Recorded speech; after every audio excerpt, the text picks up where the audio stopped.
My name is Rachel Levin, and I used to believe that distance healed old wounds. I believed that if you worked hard, raised your child with love, and built a quiet life far from the storm that raised you, maybe just maybe you could outrun the past. But the past has a way of tracking you down, especially when it shares your last name. It happened the week before Christmas. Snow was falling in soft, indecisive flakes over the interstate as I drove my daughter Emily across two state lines to attend my parents' annual holiday gathering. I hadn't seen most of them in nearly 6 years. And before you ask, no, it wasn't because of a job or moving out west. It was deliberate, painfully, consciously deliberate. But this year, Emily wanted to see her grandparents. She was 12 now, old enough to ask questions I didn't know how to answer. Questions like, why doesn't Grandpa ever call me? Or how come Aunt Lily sends presents but never visits? I'd always answered with vague niceties. It's complicated. They're just busy. But the truth was uglier than anything I wanted her to carry. So I caved. I said yes. One Christmas. Just a weekend. How bad could it be? We arrived just before sunset. The sky smudged with violet and gold, our breaths fogging in the December air. My parents' house, an old colonial, with green shutters and a porch swings they never used, looked like a holiday postcard. Wreath on the door, plastic reindeer on the lawn, the smell of cinnamon and roast turkey already seeping through the front windows. Emily clutched a tin of gingerbread cookies she'd decorated herself. Do you think they'll like them? She asked, looking up at me with those big brown eyes that still hadn't learned to be afraid. I smiled. They'll love them, baby. I didn't know if I was lying. The door opened before we knocked. It was my mother. Judith Levin, flawless as ever, dressed in burgundy cashmere, and Pearl's hair swept into a bun so tight it could crack diamonds. Her smile was tight, polite, cold enough to chill the foyer. Well, she said, arms outstretched in a mock welcome. You actually came. Behind her, the hallway glowed with twinkle lights and polished wood. I could already hear my brother's voice booming from the living room. He was laughing. Hi, Grandma. Emily beamed, holding out the cookie tin. Judith took it with fingertips, only like it might burn her. How thoughtful. Then she turned her gaze on me. You look tired, Rachel. My father was next Leonard Levin. Thicker around the middle, grayer than I remembered, but still standing like a man who'd never once been questioned. He gave Emily a stiff nod, then glanced at me with something between disapproval and boredom. You're late. Inside, the house hadn't changed. Same wallpaper, same antique clock ticking like a threat. My brother Jonah was holding court near the fireplace, glass of red wine in hand, wearing a Patagonia vest like a badge of honor. His wife Kelsey was on the couch, scrolling, her phone legs curled under her, like she lived there, which technically she did. They had moved in temporarily last year, after Jonah's tech startup failed. My parents had turned a blind eye, of course. Jonah could have robbed a bank and they'd have praised his initiative. Emily ran to greet her cousins, who barely looked up from their Nintendo Switches. I stood near the coat rack for a beat too long, unsure where I was allowed to exist. Dinner was served in the formal dining room, my mother's domain. The long table gleamed with polished silver and wine glasses so thin I was afraid to breathe too hard. Roast duck, glazed carrots, fresh rolls. It was the kind of meal you prepare when you want to look generous, not be generous. Everything was civil for the first 30 minutes. Surface-level questions. Still working in education, I wasn't. I'd taken a leave after my school district cut funding. Is Emily still shy? She wasn't just cautious like any child who spent years learning to read adult tension.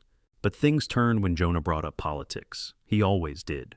Problem with people these days, he said, swirling his wine, is they expect the world to hand them empathy. Like trauma's a personality trait now. There it was, not subtle, not even trying. I didn't take the bait. I cut my duck. Emily glanced at me. She knew that tone. Kids today are too soft, Leonard added, dabbing his mouth. They break down over words. In our day, you got told off, you toughened up. That's parenting. Judith chimed in, gesturing her fork at Emily. Rachel was a difficult child, moody, always crying over something. We didn't coddle her and she turned out fine. The room spun for half a second. I wasn't sure if it was the wine or the gaslighting. Emily's hand slipped into mine under the table. She squeezed once. I took a breath. You know what's funny? I said, my voice calm, maybe too calm. You talk about resilience, but I don't remember a single moment growing up where kindness was an option, just silence or sarcasm or threats. Judith set her fork down, eyes narrowing. Are you really doing this now? I'm just telling Emily what she's too polite to ask. And then Jonah scoffed. Maybe you should be grateful. We gave you everything. I laughed, actually laughed. You gave me rules, expectations. And when I couldn't meet them, you gave me shame. Suddenly Emily stood up, her voice small but clear. I don't like this. That's when it happened. Jonah rose from his chair, moved toward her too fast. Don't talk back, he snapped, reaching out. And right there in front of a table full of crystal and duck and unsaid things, he slapped her. The sound cracked through the room like a dropped plate. For 1 second, nobody moved. Then Emily stumbled backward, her cheek red. Judith gasped, not in horror, but in embarrassment. Leonard slammed his napkin down. Jonah, he barked, but it wasn't reprimand. It was warning, not in front of everyone. I rushed to Emily, arms around her, hands shaking. She was crying, but not loud, not sobbing, just leaking pain quietly like she didn't want to bother anyone. That's how I knew they'd hurt her already, without laying a hand on her. I looked up and saw Kelsey still scrolling her phone. That was when something inside me snapped quietly, efficiently, like a clean break. I stood up, held Emily close, and said, "We're leaving." Judith blocked the hallway. "Don't be dramatic. He didn't mean it." I stared her down. "Get out of my way." She didn't move, but someone else did. From the hallway came a voice I hadn't expected in years, low, steady, familiar. I have it all on tape. We turned, and there stood Paul, my ex-husband's younger brother, my daughter's godfather, holding a camcorder. He blinked slowly. I never stopped recording after dinner. That's when Judith finally stepped aside. And that's when I knew this wasn't just going to be a Christmas to remember. It was going to be the beginning of something else entirely. Emily clung to my coat as we stepped outside, her small fingers trembling against mine. The cold slapped our faces, sharp and real, so different from the artificial warmth inside. I didn't speak, not yet. I couldn't trust my voice, not with rage boiling under my skin like acid. My daughter had just been hit, and the people who were supposed to love her had either looked away or, worse, excused it. I didn't get far before Paul caught up with us. He held the camcorder in one hand, his jaw clenched so tight I thought he might crack a molar. I wasn't sure when to say something, he said, his breath forming quick clouds in the air. But when he raised his hand, I knew I had to. I turned toward him, slowly. "You filmed all of it?" "From dessert to slap," he said grimly. "They knew I was filming. I told them it was for our family documentary." Leonard joked about it being Levin propaganda. My laugh came out bitter. They never believed anyone would use it against them. Why would they? They've always been untouchable.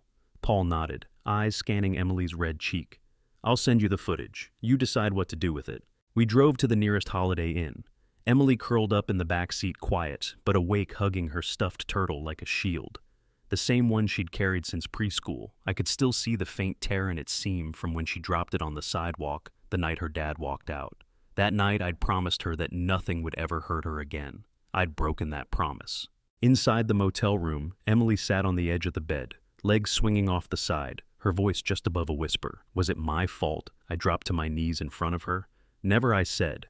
"You didn't do anything wrong. Jonah did. And so did everyone who let it happen." She didn't respond, but her shoulders loosened slightly. I turned the TV on low, just white noise to fill the room, and texted Tara, my oldest friend. 3 words. He hit her. She called immediately. "Rachel? Where are you? Holiday Inn off Route 9. You want me to come?" "Yes," I whispered. "Please." Tara arrived 20 minutes later with takeout and fury. She stormed in, coat still on cheeks, pink from wind. "Tell me everything." I played the footage for her in silence. When Jonah's hand made contact with Emily's face, Tara flinched like she'd been hit too. "Jesus," she muttered. "They just sat there. Every one of them," I said, like they were waiting to see if I'd make a scene. "What are you going to do?" she asked. That's when it hit me. This wasn't about a slap. It wasn't even about Jonah. This was the moment the entire family showed who they really were and who I really wasn't anymore. "I'm not just walking away this time," I said. "I've walked away my whole life. I let them rewrite the past and pretend it didn't hurt. But not this time." I turned to Tara. "I need your help." By morning, the plan had started to form. Paul sent over the footage, not just the slap, but the lead-up, the barbed comments, the quiet threats, the thinly veiled contempt. I watched it 3 times, once to cry, once to breathe, and once to commit it to memory. Then I opened my laptop. I didn't post the footage, not yet. Instead, I emailed it to a lawyer Tara knew someone she trusted, just in case I wrote. Then I opened a folder I hadn't touched in years, family archives. Inside were old emails from Judith, some of which could have passed as veiled emotional blackmail. One in particular stood out. If you choose to keep Emily away from her family, don't expect any help when you're struggling. We won't be guilted into rescue. I paired it with a picture Emily's 8th birthday where she sat alone at a party table because none of her cousins showed. Not one card, not one call. I had receipts. And now I had intent. Paul called later that afternoon. You might want to know Jonah's running for school board this year. Just announced it yesterday. I blinked. Of course he is. Family values platform, Paul added. Videos of him coaching kids, handing out turkeys, the usual. He doesn't have kids, I said. Exactly, Paul replied, but he loves playing hero. That's when I made the decision. If he wanted to pretend to be a protector of children, then people deserved to see what kind of man he was behind closed doors. But not yet. There was something I needed first. I picked up the phone and called Natalie, my brother's ex-wife. We hadn't spoken in years. The divorce had been brutal and mostly private, but I remembered the bruises she once didn't explain. The way she always stood just a little too far from him in photos. Her voice was cautious when she answered. Rachel, I need to ask you something, I said, and you can say no. But I need to know, did Jonah ever hurt you? There was a pause, then a soft sigh. I thought no one would ever ask me that. Natalie's voice trembled just enough for me to know this wasn't a casual conversation for her. The first time was after his campaign fundraiser, the one at his boss's lake house. He was furious that I wore the blue dress instead of the red one. Said I embarrassed him in front of donors. She paused. He didn't hit my face, he never did. Always the ribs, the arms, the back. Places I could cover. I stood frozen, one hand pressed against the kitchen counter, as her words filled the quiet of my motel room. Emily was in the other room, with Tara, watching an old cartoon and laughing at a part I couldn't hear. Natalie exhaled shakily. I left when he broke a ceramic lamp over my wrist. I told people it was an accident. He made sure I'd say that. And your parents? They called me unstable, said I was making it up to hurt his chances at work. My stomach churned. Every thread of this family wove itself in silence, shame, and performance. Natalie had been erased and I'd been complicit too, afraid to ask, too numb to look closer. I'm sorry, I whispered. I should have reached out. I should have believed you. I didn't think you could, she said quietly. They trained us both to protect him. Would you go on record, I asked? There's more. There's footage. From the night he hit Emily. And I know about the school board campaign. Silence stretched so long I thought she might hang up. Then, yes. If it means protecting Emily, yes. Tara helped me draft the email to the lawyer Gina Ingu, a woman she'd met through her nonprofit circles. Gina specialized in family protection and public accountability. She didn't flinch when I showed her the footage. She didn't even look surprised. He's running on a child safety platform, she muttered, scrolling through Jonah's campaign site. Ironic. She agreed to draft a cease and desist warning first. We'll send it to Jonah's campaign team. Let them know you hold the original footage plus supporting testimony. If they're smart, they'll back off the public game before this becomes newsworthy. But I wasn't finished playing, not yet. That evening, Paul called again. There's something else, he said. I don't know if it matters, but there's a trust. Set up by Leonard, for Jonah. He gets access next year when he turns 40. I frowned. A trust. Large one, real estate, stock options, life insurance. But here's the thing. Emily was supposed to be listed as a contingent beneficiary until 2017. Then her name just vanished. My dad's old assistant, Mrs. Yoon, left me some files before she moved to Florida. I've been going through them. My heart thudded. 2017 was the year Emily started asking about family. The same year I stopped bringing her around altogether. You think they removed her to punish me? Paul hesitated. I think Judith never intended her to be there in the first place, and Leonard just went along with it. I stared at the screen, a legal maneuver buried in estate documents. Not illegal, but cold, calculated, and symbolic. I couldn't give Emily emotional safety with this family, but they'd even tried to cut her out of legacy of belonging. Paul sent me a scan of a handwritten note from Mrs. Yoon, paper crinkled and slanted. Judith told me not to ask questions when removing Rachel's daughter. She won't be family much longer, she said. I printed it, saved it, added it to the archive folder now titled What They Tried to Hide. I went for a walk to clear my head. It was dusk again. The air smelled like pine and road salt, and my breath puffed white in the air. The street lamps flickered on one by one. As I passed a church, I heard the choir practicing inside, soft voices rising, echoing through stained glass. I stood there staring at the light spilling through the windows, thinking how justice doesn't come like thunder. Sometimes it creeps in quietly, through flash drives, through names erased on legal papers, through brave women whispering truths they've carried for years. Back at the motel, Emily had fallen asleep, curled beside Tara. Her cheeks were flushed, not from pain, but from warmth. I kissed her forehead gently. She stirred and mumbled, "Mom?" "I'm here," I said. "You're safe." She looked up at me through sleepy eyes. "Are we going home soon?" "Yes," I said, "but not until we finish something first." I called Gina the next morning. "Send the footage, all of it, to Jonah's team, to the press if they don't respond within 48 hours, and include Natalie's statement." Gina didn't flinch. "Consider it done." But even as we acted, the machine moved faster than expected. By that evening, I got a ping on my phone. Paul sent a screenshot. A Reddit thread had gone viral. Local school board candidate under fire for alleged child abuse, leaked video circulates. It wasn't us. We hadn't leaked it. Someone else had. And that someone had access to our footage. I stared at the screen, rereading the Reddit thread's headline until the words blurred. Paul's message was short, panicked. "This wasn't me, I swear." The video was there in full: Jonah's voice, the dining room, the slap, Emily's flinch, my scream. The entire ugly truth laid bare, now uploaded under a burner account called Family Ties Unmasked. Within hours, the video had racked up over 72,000 views. By noon, it was trending on Twitter. News blogs picked it up by dinner time. I called Gina. She was already pacing. "This is too clean." Whoever did this had access to the raw file. The one I edited still had timestamps in the corner. This version doesn't. "Then who?" I asked, already dreading the answer. Gina hesitated. "It's someone close. Someone who either had a copy or a password." That's when my heart dropped. I called Paul again. "Tell me honestly," I said, "who else had access to your computer?" He was silent for too long. "Paul, my mom," he finally said. "She visited last week. I left the laptop open." My knees buckled a little. Mrs. Yoon, his mother, the same woman who'd given him the old estate files. "You think she leaked it?" "No," Paul said slowly. "She doesn't even know how Reddit works. But my cousin Zoe. She was with her. She used to do video editing in college. She saw me working on the timeline.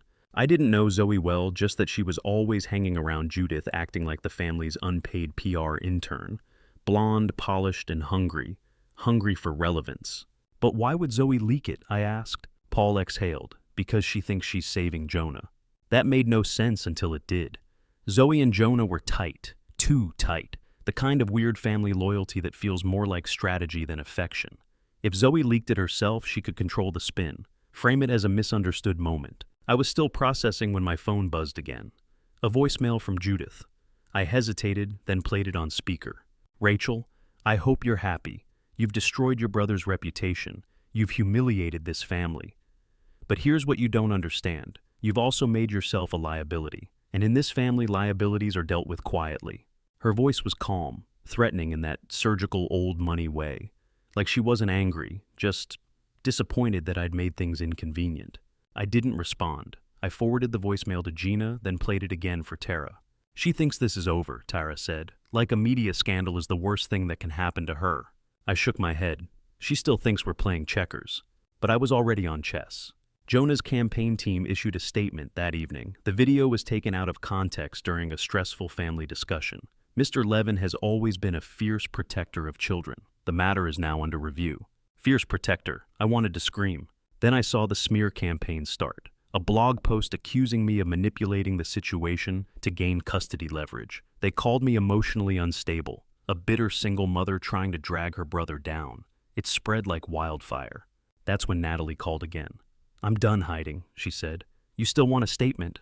"I want a video," I said. 2 days later, she recorded it face to camera, calm and devastating. She told her story, her bruises, her broken wrist, the lies Judith told to their church, the guilt, the silence.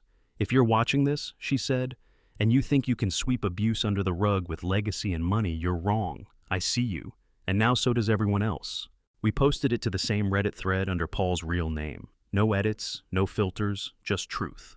The public flipped. The press picked up Natalie's video and ran it side by side with the dinner footage. Suddenly, it wasn't just about one slap, it was a pattern, a legacy, a bloodline that bruised in secret and smiled in public. That same night, I received an anonymous email. No subject line, just an attachment, a scanned document, a trust amendment dated 2017. Removed Emily Levin. Contingent beneficiary. Reason no longer aligned with family standards. It was signed by Judith. The real twist, the notary on file was Leonard's business partner, and the second witness signature was Zoe. The scanned amendment was crisp and damning. I stared at Zoe's signature, her careful cursive, sitting neatly beneath Judith's jagged one. No longer aligned with family standards. What does that even mean for a child? For a girl who still spelled Wednesday wrong sometimes and liked her grilled cheese with ketchup. My hands shook. Not with fear those days were over, but with the weight of final clarity. They'd written my daughter out like she was a bad investment. I forwarded the document to Gina, then called Paul. It was Zoe, I said. She witnessed the amendment.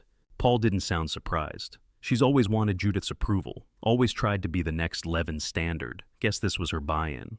She faked concern long enough to spy on us, I muttered. I should have known.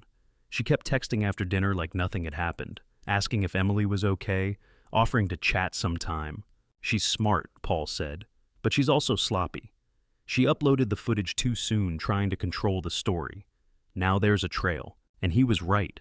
Gina tracked the burner Reddit account's email to a proxy server in Connecticut. The IP matched Zoe's college dorm from 2 years ago. She reused it. Rookie mistake.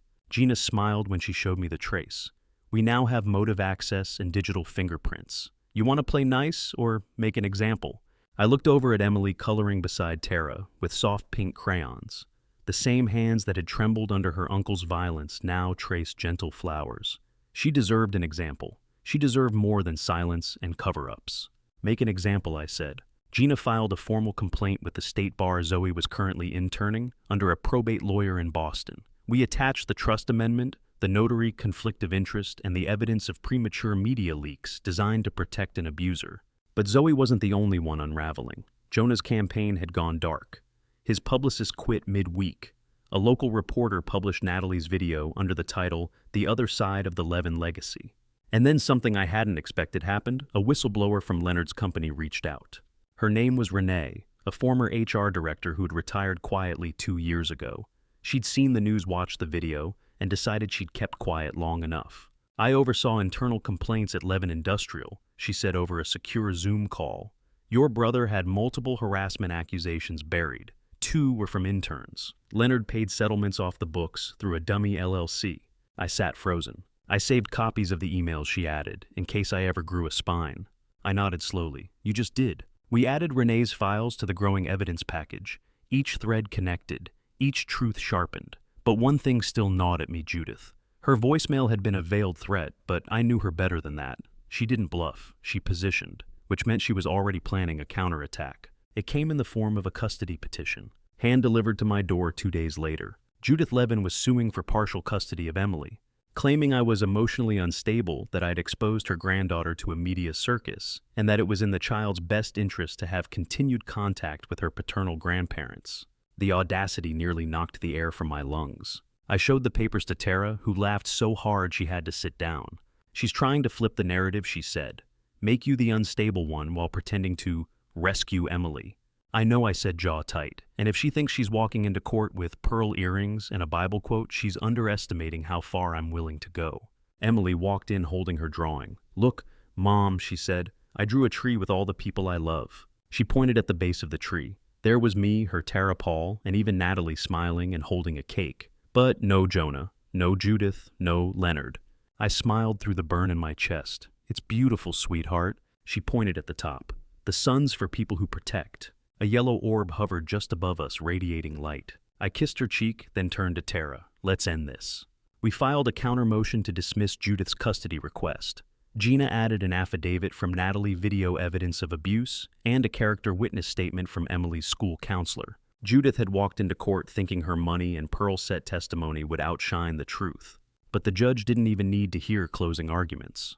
He dismissed the petition on grounds of bad faith intent and reputational manipulation. And as we left the courthouse, a reporter approached me, microphone raised. Do you have a comment for the Levin family? I paused. Emily squeezed my hand. Yeah, I said. Tell them Emily doesn't belong to them. She never did. Later that night, Paul called with one more twist. He'd uncovered a hidden email chain, Judith Leonard and a private investigator. Subject line, background, dig Rachel's weaknesses. Attached, a photo of me from 6 years ago, entering a clinic. The image was grainy but unmistakable me standing outside a women's health clinic in 2017, shoulders hunched, scarf pulled high, eyes hidden behind sunglasses. There was no timestamp, no context, just the cold click of surveillance captured and saved like a weapon. Paul had found it in a forwarded chain, buried under Judith's inbox backups. Leonard had seeded it to a PI named Harris Slade. The subject line was simple: use if necessary.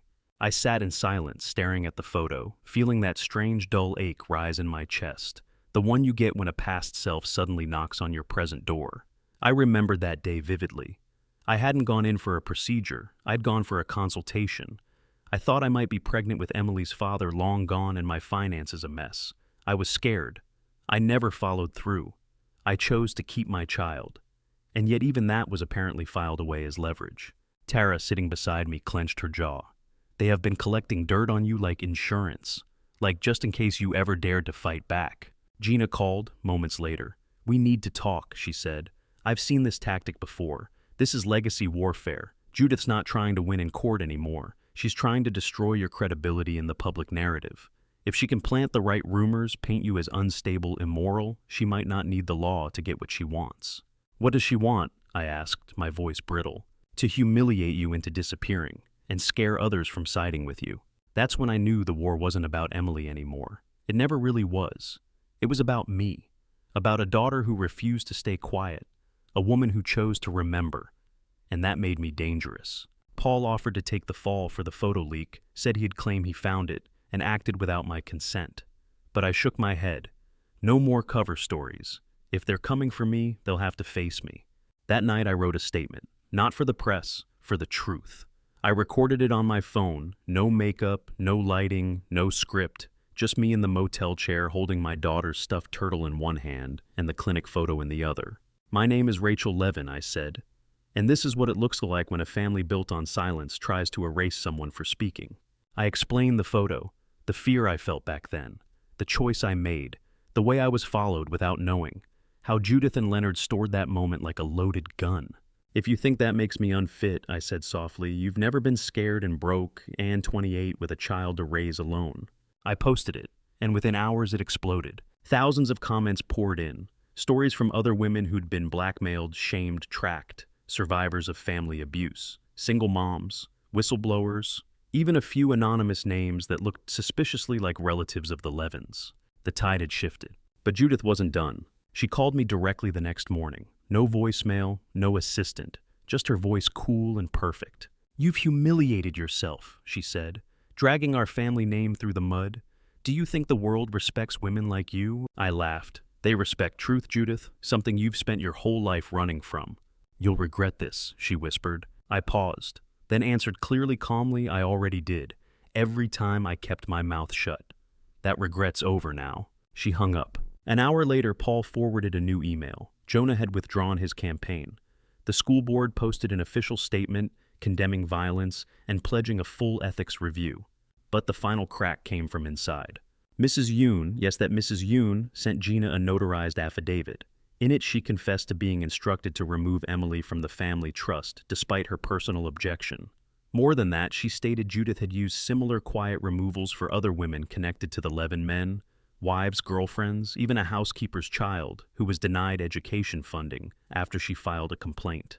Pattern, practice, proof. We had enough now, not just for public shaming, but for a civil suit.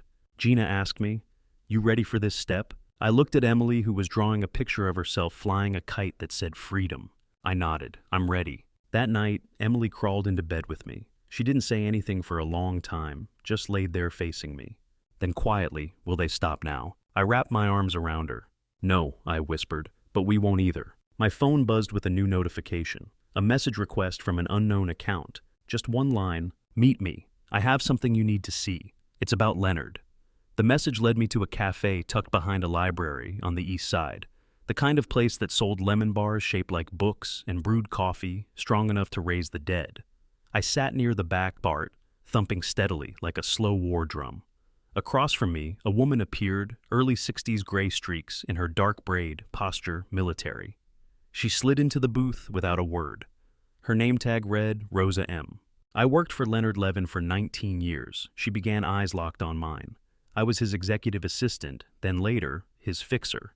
I didn't move. There's something you don't know, something that was never supposed to reach you or your daughter. She slid a thick envelope across the table.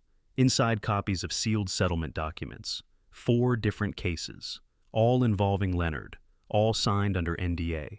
But one had a name I recognized. Emily's kindergarten teacher, Ms. Clara. I blinked. He hurt her? Rosa nodded. She tried to press charges, but Leonard's attorneys buried it, paid her off, relocated her out of state. Your daughter's safety wasn't coincidence. It was the first crack in his armor. He knew Emily had become a threat just by being close. I felt bile rise in my throat. Rosa continued, Leonard used the trust fund to manipulate silence. He'd offer legacy, then revoke it for non-compliance. Judith helped. She always did. I gripped the folder tighter. Why now? Rosa didn't blink. Because he's dying. Cancer. And the vultures are circling. Judith's rewriting his legacy in real time, scrubbing the truth. But if you expose this now, you control the ending, not her. That night I met Gina in person for the first time. Her office was scattered with sticky notes, highlighters, legal pads filled with color-coded timelines. She reviewed Rosa's folder, each document, each signature. This is explosive, she said, but also risky. The NDAs are ironclad. Unless I said we don't aim for court, we aim for truth. We timed it perfectly on the night Jonah officially withdrew from public life, citing family matters and the emotional toll of smear campaigns. I uploaded the files to a private site. No spin, no headline, just the facts. Screenshots, affidavits, signatures, a link to Rosa's recorded interview voice, disguised facts aligned. Then we leaked the link anonymously to a trusted journalist, Maya Burns, at The Atlantic. Maya didn't blink. She'd been following the Levin unraveling from the first Reddit leak. Now she had the final piece. The article dropped within 48 hours. Title, The Price of Silence, Inside the Fall of the Levin Dynasty. It exploded across news feeds. Talk shows dissected it. Law podcasts debated legal consequences. For the first time in decades, Judith Levin went completely silent. And me, I didn't feel triumphant. I felt clean. Like I'd scraped off a film I'd been living under since childhood. Weeks passed. Emily slept easier.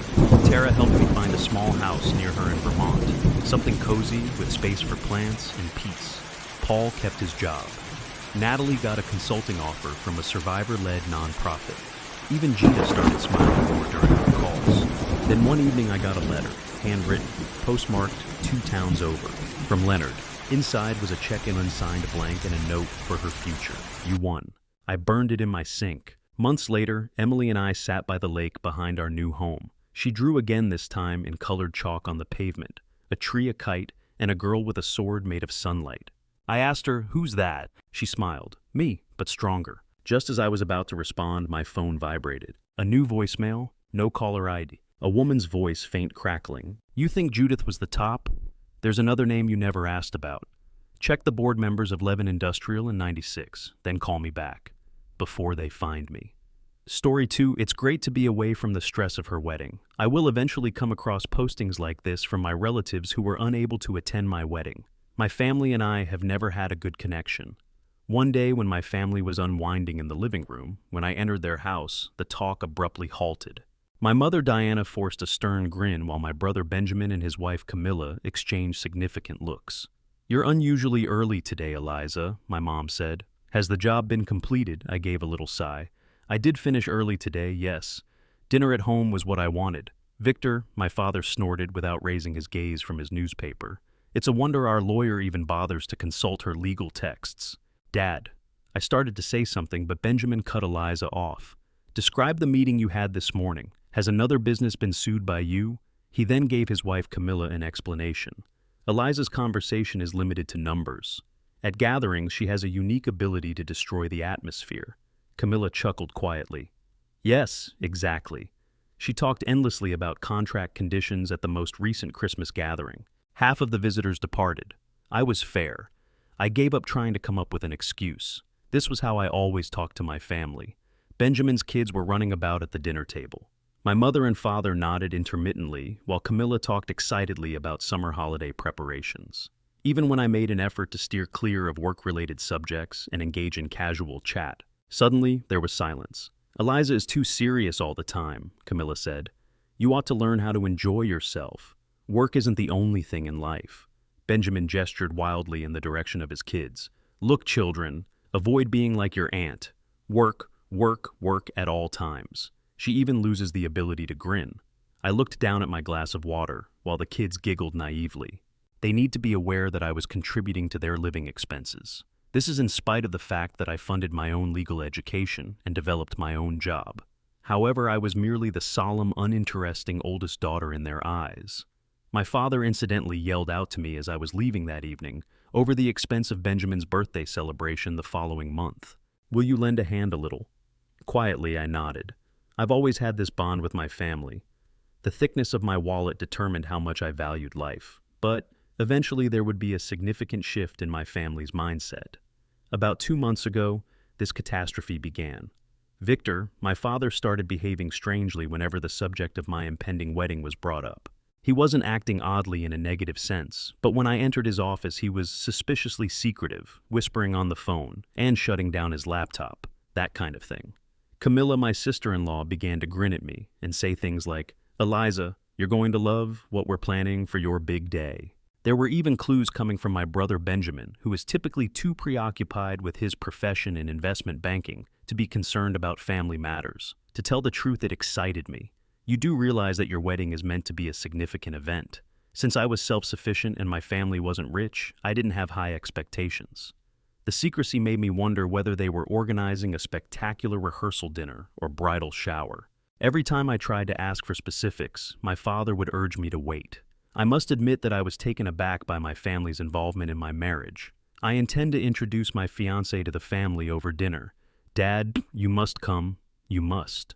A month ago, I made a phone call and urged, naturally. My father said, "Eliza, if work ends early, I'll be there for sure." But he did send me a message on the day he had promised. I apologize. I simply forgot. My friend Bob and I were going to play golf. "On the wedding day, let's get together." I let out a sigh. It was not the first instance. My father consistently put his career and interests ahead of significant occasions in my life. Due to my father's schedule difficulty on my wedding day, the supper with my fiancée was canceled. The location was deserted. Nowhere could I see my relatives. Sophia, Adrian, Camilla, Benjamin, Mom, and Dad. They hadn't arrived. Gazing at the vacant rows, I held my bouquet while standing in my dress. I worried maybe something had happened and picked up my cell phone to call my father. It was turned down. When I contacted my mother, the same thing occurred. I texted Camilla and Benjamin, but they didn't respond. My spouse, James, will clasp my hand. I was comforted by his serene eyes. "Eliza, do not be concerned. It must have occurred." He said that they wouldn't purposefully fail to show up. James's soft grin was reserved for me, and his outfit was custom-tailored. His parents appeared worried, but James made the final decision, and we went forward with the ceremony as scheduled. In front of the empty rows, I said, "I do," feeling the absence of my family. James's palm gripped mine tightly, and I could see by the expression in his eyes that I was sufficient. Even when my family isn't around. Even without my relatives, the wedding went off without a hitch, but I was unable to stop thinking about them. After the wedding, I realized I really had an Instagram account when I got back to our new house with James. I don't post frequently. To see how my family members are doing, I just follow their accounts, occasionally. 3 hours prior, it had been uploaded. An image of my whole family grinning in front of a historic chateau, including my mom, dad, Sophia, Adrian, and Benjamin. Glasses of wine are raised at a private French estate. Without her, Benjamin had captioned it the ideal family getaway. The remarks infuriated me. Dad answered with, "She's too occupied." In any case, with an emoji of laughter. Camilla also mentioned how women who are focused on their careers don't value family customs. Mom said that it's great to be away from the stress of her wedding. She appeared in the pictures wearing fancy sunglasses and appeared totally at ease. James kept me close, examining the pictures together. His rage looked uncontrollable. "It's unbelievable that they would do this," he scowled. "Eliza, this demonstrates how little they regard you. However, I'm unique. To me, you are everything." As he saw my shaking hands grasp a glass, he sat next to me and gave my hair a gentle pat. "Nobody is entitled to cause you harm. You're a wonderful individual. Being able to see things people don't deserve to see is a blessing for me." Even though his words were consoling, my heart continued to hurt. I don't know how long I sat there. my throat constricted. Simply looking through other pictures they had uploaded, river cruises and vineyard excursions, pictures of families, time-stamped and geotagged to a shadow I had never heard of in the first place. It was 2 days prior. I'm not sure what triggered my astonishment, anger, or strange sense of serenity, but I poured another glass of champagne with my shaking hands and began to ponder, instead of calling them texting or leaving a remark on the pictures. Pondering. James sat beside me and fetched hot chocolate to follow us to the kitchen. As a business leader, he offered me guidance on how to collect proof. According to him, it's critical to act on the facts in these kinds of circumstances, rather than letting feelings get in the way. You're a great lawyer, so you probably get it. From a legal standpoint, however, we must now maintain records of everything. He pulled out his iPad and entered the internal system of the business. With hesitation, he replied, "I shouldn't really be showing you this. This is a record of your father's work at our organization. It demonstrates how his choices have hurt us. For the first time, I understood that he was not only an executive, but rather the head of the organization. A typical executive wouldn't have access to the information he presented me. Are you, James?" He gave a little smile. "Indeed. I just got promoted. I've taken over as your father's immediate superior, but it hasn't been formally publicized yet. In fact, I am now the CEO. He then added, "But there's something more important right now, and that's to protect you," which shocked me. I can't let them handle you this way. His generosity and tenacity gave me courage. I started by looking at the bank account I've been using to pay for my family's living expenditures. Last Friday, as anticipated, $400 was sent to my father's personal account.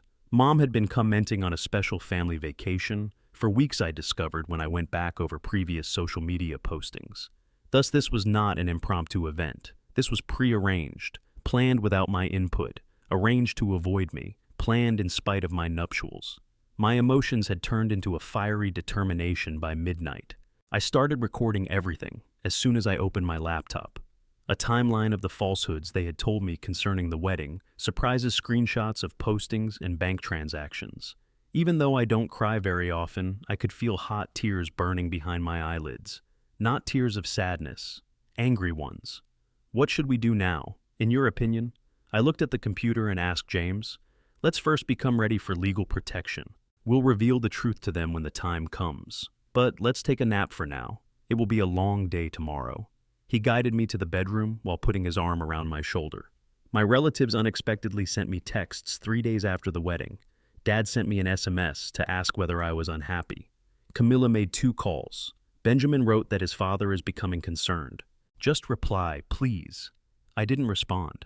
Rather, I shared my first Instagram picture in several months. Me alone in my apartment, with sample decorations for a wedding. I had chosen myself. Just a date stamp, no tags, no caption. The flood started then. My phone exploded with notifications at precisely 9:44 p.m. Message after message arrived. Dad was in full-blown panic. For once, Benjamin actually sounded worried. By midnight, Camilla's voice messages had become more desperate. I tallied 290 messages from all platforms, including voicemails, emails, DMs, Instagram, WhatsApp, and texts. And Dad's final one simply stated, "We're returning tomorrow. We must speak." James sat beside me in the living room, observing my face with worry. In actuality, James approached us the day following our nuptials. He got up early that day, showered, and then made a discreet phone call in the living room corner. I had just woken up from the weariness of the previous day and was still in bed. He was speaking in a tone that I found unusual. It had a steady strength, but it was calm and businesslike. "Indeed, Victor." James's voice reached me. "The ruling from Monday has not changed. The regional branch will be your new home. Your performance will determine how you are treated in the future. There." When I heard him speak my father's name, I was completely awake. As I sprang out of bed and made my way to the living room, I noticed James clutching the phone solemnly. He glanced at me, nodded slightly, and carried on the phone. "This isn't personal, sorry." Calmly, he stated, "It's just a question of performance and compliance. Your department has failed to meet targets for 3 consecutive quarters. Furthermore, there have been violations of the company's ethics code." The voice from the phone grew louder. It sounded like my father was shouting. James remained calm and switched the phone to speaker mode. "You don't have the authority." My father's voice echoed throughout the room. "I've supported this company for 20 years. You're just a victor." James calmly interrupted. "I was officially appointed as the CEO 3 months ago. All personnel decisions are under my jurisdiction. After a period of stillness, my father's voice altered. This time, it was coupled with fear. Wait, James. There must be some misunderstanding. I was fair. You missed a family wedding to go on a European vacation, James said firmly. Our organization promotes the idea of cherishing family. You failed to respect even that basic premise. Wedding. The tone of my father's voice was bewildered. Which wedding? James gave me a glance. He softened his look a little. The wedding of Eliza. The person on the other end of the phone is your daughter. Something dropped. Then distantly I heard my mother's voice. Victor, what took place? The wedding of Eliza. Why would my dad sounded utterly surprised? I sat next to James when he stretched out to me.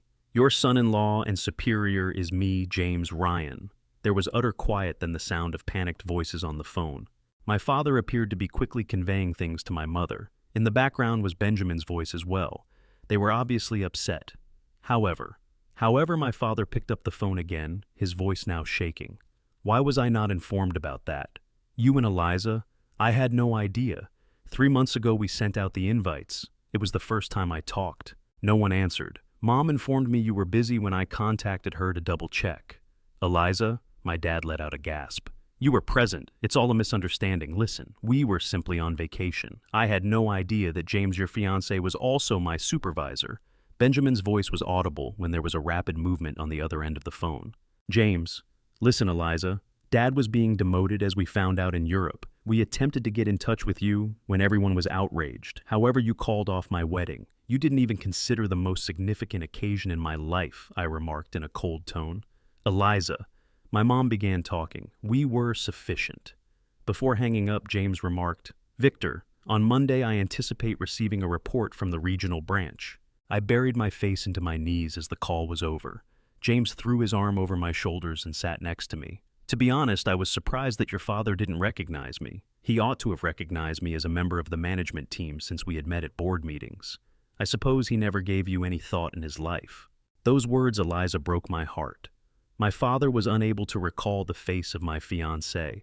Our phones continued to ring 3 hours later. 290 frantic texts from Camilla Benjamin, my mother and father. They became acutely aware of my significance since my spouse may have an impact on their standard of living. How will you respond? James stroked my shoulder and asked. I answered resolutely, I'll ignore them just as they ignored my wedding. I'm going to disregard their texts. James gave me a kiss and a little smile. At last I got it. My fiancé's identity was unknown to them. I used to think of myself as my family's supporting role, but now, at last, I am the main character. I was also prepared to begin a new life with James, my partner. For years I have remained faithful to my family. When my father sought legal assistance, I never once purposefully disregarded him. That night we worked on developing my legal defense plan. Around midnight, I made a call to my bank and blocked my family member from accessing my accounts. I found a 2-week-old email exchange between Benjamin and Dad. Should we even mention the trip to France to Eliza, Dad Benjamin? Why even bother? Her wedding will be her only concern. Dad, it's true, LOL. It's not as if she ever pays attention to anything but legal issues. She won't likely discover that Benjamin is gone until after her wedding. I believe you're correct, Dad. Something inside of me coalesced at that very instant. There had been a glimmer of hope that perhaps it was all a great misunderstanding. On the day they were meant to return, however, that email shattered it. I was at my apartment waiting. At 4:32 p.m., I heard several voices in my building's elevator, the wheels of luggage rolling on marble, and the intercom ringing. James claimed he had work and promised to join me that evening. I answered slowly. A strange image of tired, jet-lagged faces faking happy grins greeted me as I opened the door. A gift bag that had clearly not been in his initial suitcase was in my father's hand. Eliza. My father's voice was bright and powerful. Why did you not pick up the phone? I had a question for you regarding my work. My demeanor was icy as I gazed at them. Camilla was looking at the floor, and my mother had a sorry expression. Tentative discussions started at the entryway, with Benjamin being the only one who hadn't entirely given up his rather cocky demeanor. James, dressed in a suit, emerged as the elevator doors opened once again. He had a severe look on his face. When he saw Victor, my father, calmly he said, my father's face had lost its hue. James, he choked, is what was written in the email accurate? Are you two together? James wrapped his arm over my shoulder as he stood beside me. Victor, Eliza's spouse, is me. 4 days ago was the wedding. You were asked. However, it appears that your French trip is your first priority. Fear and bewilderment distorted my father's face. Eliza, is he the CEO of my company? Calmly, I said. He is indeed. But what do you know? You came here to complain about James demoting you after choosing to travel over my wedding. Benjamin took a step ahead. Listen, Eliza, we were unaware that your fiancé was in fact your father's boss. That must be a flagrant falsehood otherwise. I spoke aggressively. Last month, James's promotion was determined. Emails with his name were going around the workplace. With a quivering voice, my father replied, "You don't care about my life, which is why you don't know anything about my fiancé. We're family, Eliza. Family members support one another, right?" James spoke softly. Victor, a person has no right to discuss family if they don't cherish it. The hall reverberated with those words. There was total quiet. My father's shoulders drooped, and his face took on a look of sorrow. My mother sobbed uncontrollably and put her palm over her lips. Even Benjamin, with his customary haughtiness, looked down at the ground. "I told you last week when you were in France," James said coolly. "The corporation does not require workers who do not appreciate family. You will be transferred to a subsidiary in the country. Only after getting that notice did you suddenly become interested in your daughter's wedding." In a quiet voice, Camilla added, "We didn't know." Victor abruptly stated that we needed to return. James's face softened a little as he gazed at her. "Go now, please. Eliza has endured enough harm." My dad stepped aside and let the present bag fall. No one attempted to pick up its contents, which were strewn all over the floor. Taking hold of my father's arm, my distraught mother dragged him in the direction of the elevator. Benjamin eventually said, "Eliza, may I speak?" "Leave." Silently but forcefully, I said. As they stepped inside the elevator, they dropped their heads and sagged to their shoulders. My mother's tear-streaked face and my father's distraught look were the final scenes that could be seen through the shutting doors. When the door closed, Benjamin was holding Camilla, who was sobbing uncontrollably. James gave me a soft hug. "Are you all right?" With kindness, he inquired. "I'm fine," I said. "I'm not an unseen presence anymore. All I need is that." I could see them moving toward a cab in the lobby with heavy feet as I peered out at the glass. My father had lost his haughty appearance. As they got into the cab and drove off in the rain, he just had the appearance of an elderly guy. For the first time, I truly felt free. A month following the wedding, things had clearly become worse for them. At the breakfast table, James and I were talking about my father's predicament while sipping coffee. My father's performance report was on James's laptop, and the figures were unforgiving. His tenure in the regional branch was brief, 2 weeks. James said softly that he was always late and even slept off during meetings. He formally presented his resignation yesterday. I looked at the steam when I took up my coffee cup. James grasped my hand like he always did. "Do you feel bad about it?" "No." I gave a head shake. They made their decisions. Mine was just made. My new phone rang as we were getting ready to go for work after breakfast. The number belonged to my mother. I looked at James and then responded on speaker mode. "Listen, Eliza." My mom's voice sounded weak and worn out. "Your father resigned from his position. We're having financial difficulties. Our credit card debt is increasing and we are unable to make our mortgage payments. Would you be able to assist us?" James gave me a subtle glance and gave me a small nod to let me make this choice. "What is the amount that you require?" Calmly, I asked. "This month, almost 3,000, in a quiet voice my mother said. "It's only transitory. Your dad is going to get a new job shortly." I had a hard time not laughing. 3,000, nearly the same amount as their French luxury hotel bill. Sincerely explain your need for the money.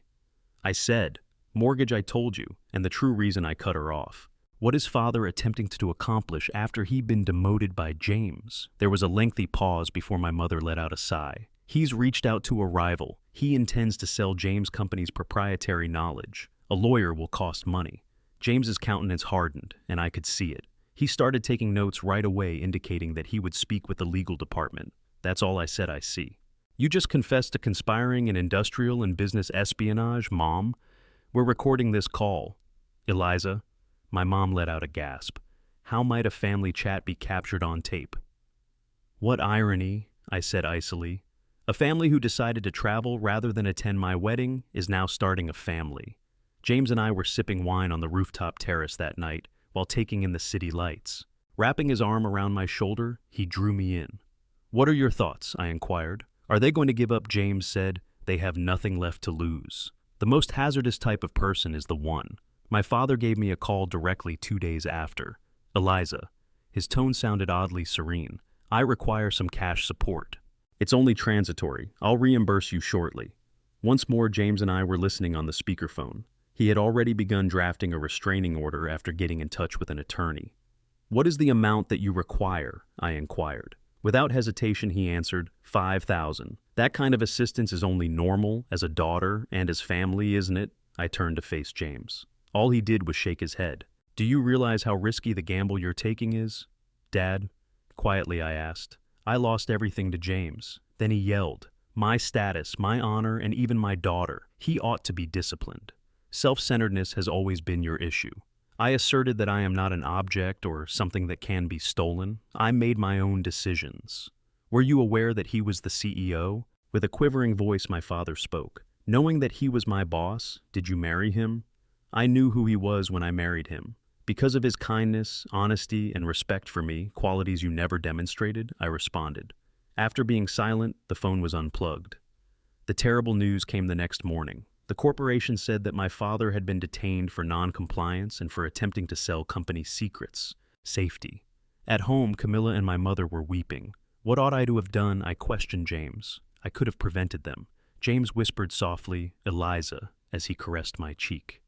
"They made these decisions. You are not accountable for them." I formally requested a restraining order against my parents, Benjamin and Camilla, through my attorney that afternoon. I couldn't let those who were ruining their own life to ruin mine too. "You didn't remember me." In my final email I wrote, "I'm going to forget yours now." I made a fresh starting a new phone number and a new email address as of that day. James helped me all the way through. "You're not alone," he said to me when he held me in his arms at night. "Your family is me." We purchased a new home half a year later, a lovely home on the lake, away from the bustle of the city.